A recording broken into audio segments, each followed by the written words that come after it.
And in this video, I'm going to show you how to core a pineapple. So the very first thing you want to do is take your pineapple and cut off the top. Now this isn't a very big pineapple, but it will work with this corer. So here is the pineapple corer, and all you're going to do is stick it right on the top and start twisting.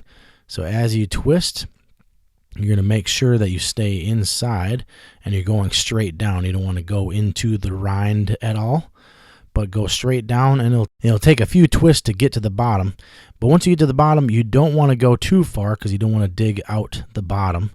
But once you get to the bottom, then all you do is just pull it straight back. And just like that, you will have a cored pineapple. And you take out the center part right there. So now once you have this done, all you do is remove the handle, press the two buttons, and then you can flip it over.